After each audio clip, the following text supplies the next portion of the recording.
আজকে কৃষ্ণনগর থেকে ভারতীয় জনতা পার্টির পক্ষ থেকে এই যে প্রেস বার্তা, আজকে এক বিশেষ মুহূর্তে আপনাদের সম্মুখীন আমি হয়েছি, যখন ন্যাশনাল হাইওয়ে বেলডাঙ্গার কাছে সেখানে আগুন জ্বলছে। সকালবেলা থেকে একটি ট্রেন, সেই ট্রেনটিকে থামিয়ে তার সমস্ত যাত্রীকে সেই ট্রেন থেকে নামিয়ে দেওয়া হয়েছে এবং পরবর্তী সময় তাতে ঢিল মারা হয়েছে, পাথর মারা হয়েছে এবং ট্রেনটিকে জ্বালানোর একটা প্রচেষ্টা হয়েছে। সকালবেলা প্রথমে একটি দল রাস্তা অবরোধ করে, জাতীয় সড়ক অবরোধ করে এবং জাতীয় সড়ক অবরোধ করার পর সেই দলটি বিক্ষোভ দেখিয়ে চলে যায় এবং এরা প্রত্যেকেই মুসলিম সম্প্রদায়ের মানুষ ছিলেন। তার পরবর্তী সময় আবার এই বিক্ষোভ শুরু হয় এবং সেই বিক্ষোভে যারা আসে, আমাদের কাছে যা খবর, যারা রাস্তার উপরে এখনও দাপাদাপি করে বেড়াচ্ছে, তারা প্রত্যেকেই মানে অতি পরিচিত দুষ্কৃতী এবং এরা প্রত্যেকে এদের বিভিন্ন সময়, সে ওয়াকফের সময় হোক এবং তার আগে যখন সিএ পাশ হয়েছিল, অর্থাৎ সিএবি পাশ হয়ে সিএ হয়েছিল, সেই সময়ও এদের কিন্তু দাঙ্গা করতে দেখা যায়। এবং আজকে আমরা কিছুক্ষণ আগে মাননীয় মুখ্যমন্ত্রীর বক্তব্য শুনেছি। মুখ্যমন্ত্রী বলছেন, কি বলছেন, এই প্রথম ভারতবর্ষের কোনো মুখ্যমন্ত্রী তিনি অন ক্যামেরা দাঙ্গাকারীদের সমর্থন করছেন। অন ক্যামেরা মাননীয় মুখ্যমন্ত্রী বলছেন যে ওদের কোনো দোষ নেই, ওরা তো করবেই। ঠিক মমতা বন্দ্যোপাধ্যায়ের মুখে 2019 সালে ভোটে বিজেপির কাছে কিছুটা পর্যদুস্ত হওয়ার পর, 18টা সিট বিজেপি পাবার পর মুখ্যমন্ত্রী যে ধরনের মন্তব্য করেছিলেন যে গরুর দুধ দেয় সে গরুর লাথি খাওয়া ভালো, আজকে সেই মন্তব্য, সিমিলার মন্তব্য আমাদের শুনতে হচ্ছে, বাংলার মানুষকে শুনতে হচ্ছে মমতা বন্দ্যোপাধ্যায়ের মুখ থেকে। হত্যাকে কেন্দ্র করে বেলডাঙ্গার কাছে এই ঘটনা ঘটছে। তার যদি আমি ডিটেলস আপনাদের সামনে বলি যে তার সাথে কোথায় অত্যাচারের ঘটনা বলা হচ্ছে, ঝাড়খণ্ডের বিশ্রামপুর থানা এলাকায় ফেরির কাজ করতে গেছিল সেই ব্যক্তি, পশ্চিমবঙ্গের একজন মানুষ, তার নাম হচ্ছে আলারউদ্দিন শেখ। তার অস্বাভাবিক মৃত্যু বলে অভিযোগ উঠেছে। এখনো পর্যন্ত কোনো ভিডিও পাওয়া যায়নি, কোনো তথ্য প্রমাণ পাওয়া যায়নি। আমরা চাইছি তদন্ত হোক, কারণ কোনো মৃত্যুই আমাদের জন্য অনভিপ্রেত এবং তার শোক সন্তপ্ত পরিবারের প্রতি সমস্ত রকমের সহানুভূতি ভারতীয় জনতা পার্টির আছে।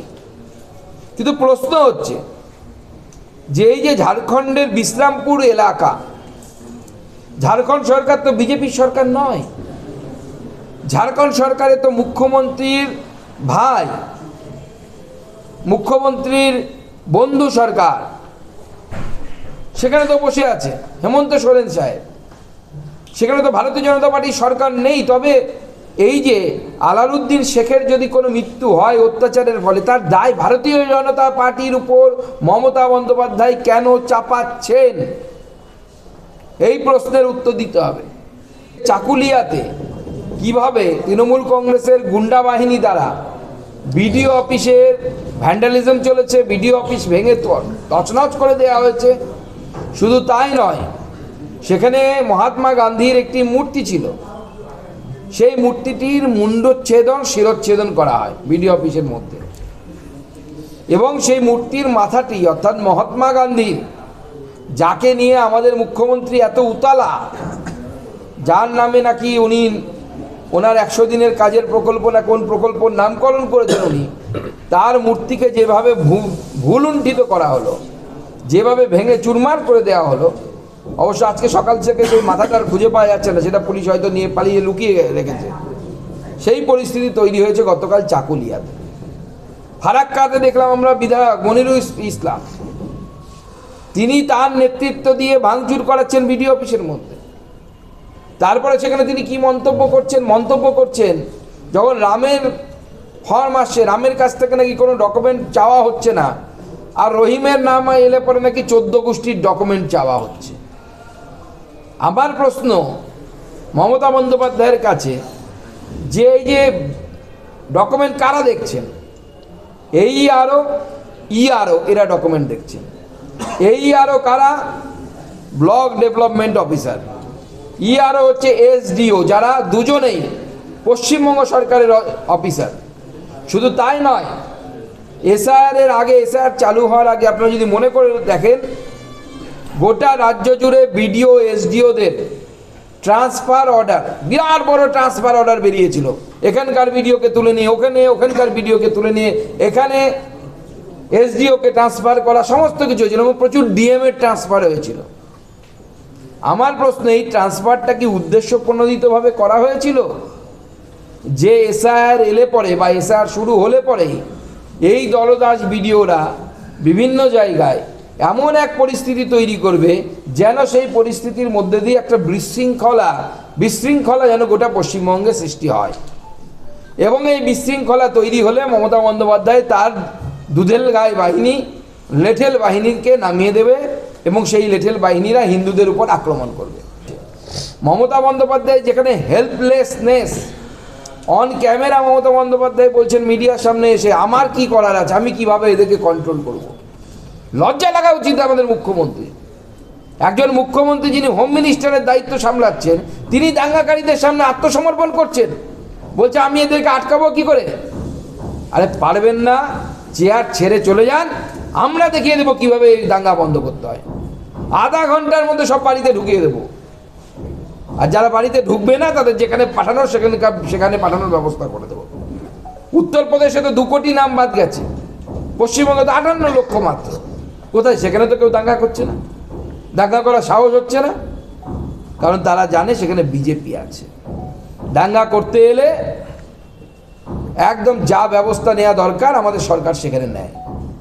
আজকে একজন মুখ্যমন্ত্রী সারেন্ডার করছে দাঙ্গাকারীদের সামনে, বলছে আমি ওদেরকে আটকাবো কি করে। এটা একটা মুখ্যমন্ত্রীর স্টেটমেন্ট? মাননীয় মুখ্যমন্ত্রী, আপনি আপনার পদে থাকার সমস্ত যোগ্যতা হারিয়েছেন, আপনার এই পদে থাকার কোনো যোগ্যতা নেই। আপনি ইমিডিয়েটলি এই পদ থেকে সরে যান। এই পদ থেকে সরে গিয়ে, আপনার মানসিক স্থিতি ঠিক আছে বলে মনে হচ্ছে না, সব জায়গাতে আপনি SIR এর ভূত দেখছেন, এবং ভূত দেখাটা অস্বাভাবিক কিছু নয়। আপনারা দেখেছেন প্রায় 109টা, আমি আগেও বলেছি 109টা সিট আছে, যে সিটগুলো তৃণমূল জিতেছে, যে মার্জিনে জিতেছে, তার থেকে এখনও পর্যন্ত শুধুমাত্র মৃত শিফটেড ডুপ্লিকেট ভোটারের সংখ্যায় সেই সিটগুলোতে দেখা যাচ্ছে 5000 ভোটে যদি তৃণমূল জিতে থাকে, তার থেকে অনেক বেশি ভোটারের নাম অলরেডি কেটে গেছে। এবং কোনো অভিযোগ নেই কিন্তু যে এরা নাম, এমন নাম কেটে দেওয়া হয়েছে যারা এখনো ভোটার আছে বা জীবিত আছে। শুধু মৃত, শিফটেড, ডবল এন্ট্রি, এইটুকু শুধু কাটা হয়েছে। তাতেই দেখা যাচ্ছে 109টি সিট, 109টি সিটে তৃণমূল যে ব্যবধানে জিতেছিল, 5000 ভোটে জিতেছিল, সেখানে দেখা যাচ্ছে 6000 বা 7000 ভোট কেটে চলে গেছে। 109 আর বিজেপির জেতা 77খানা সিট, সব যোগ করলে কত হয় আপনারা বুঝতে পারছেন। দিদিমণি, টাটা, বাই বাই শোনার সময় এসে গেছে। রাজনীতি তো হয়, কখনো সরকারে থাকবেন, কখনো সরকারে থাকবেন না। এত উতলা হওয়ার কি আছে যে যার জন্য পশ্চিমবঙ্গকে পশ্চিম বাংলাদেশ বানানোর জন্য এই সমস্ত উগ্র সাম্প্রদায়িক ইসলামিক জিহাদিদের হাতে এই পশ্চিমবঙ্গকে তুলে দেবেন? আমি সাংবাদিক বন্ধুদের মাধ্যমে সমস্ত বাংলার মানুষের সামনে এই প্রশ্ন রাখতে চাই যে আজকে বেলডাঙ্গার কাছে যে দাঙ্গা হচ্ছে, সেই দাঙ্গা যদি কালকে আপনার বাড়ির পাশে হয়, তখন মাননীয় মুখ্যমন্ত্রী আজকে যে মন্তব্য করেছেন, সেই একই মন্তব্য যদি উনি রাখেন যে আমি কিভাবে ওদের আটকাবো, তখন আপনাদের কি হবে? আপনার ফ্ল্যাটটা বাজবে তো?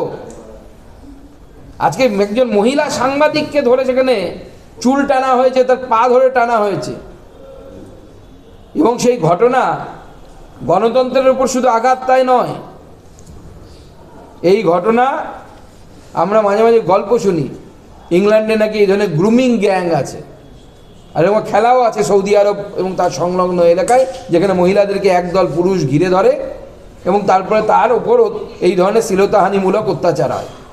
ওখানকার সমাজে ওটা বৈধ খেলা হয়। আজকে তো সেই সংস্কৃতি, সেই আরবের সংস্কৃতি অর্ধশিক্ষিত অশিক্ষিতদের সংস্কৃতি, সেই সংস্কৃতিকে বাংলায় প্রবেশ করাচ্ছেন মাননীয় মুখ্যমন্ত্রী। এই মুখ্যমন্ত্রী যদি থাকেন, আগামী দিনে বাংলার মা বোনেদের ভবিষ্যৎ অন্ধকার। আগামী দিনে মা বোনেরা, বাংলার মা বোনেরা তাদের ইজ্জত কিন্তু বাঁচাতে পারবে না যদি এই মুখ্যমন্ত্রী ক্ষমতায় থাকে। তাই 26-এর নির্বাচনে মাননীয় মুখ্যমন্ত্রীর বিদায় আসন্ন এবং বাংলার মানুষকে আমরা শপথ নেওয়ার জন্য বলবো, এই দিনে আসুন আজকে বেলডাঙ্গার পাশে যে দাঙ্গা আমরা দেখলাম, ট্রেন জ্বালিয়ে দেওয়ার চেষ্টা দেখলাম, ট্রেনকে পাথর মারার চেষ্টা দেখলাম, এর বিরুদ্ধে সমস্ত শুভবুদ্ধি সম্পন্ন মানুষকে এক হতে হবে।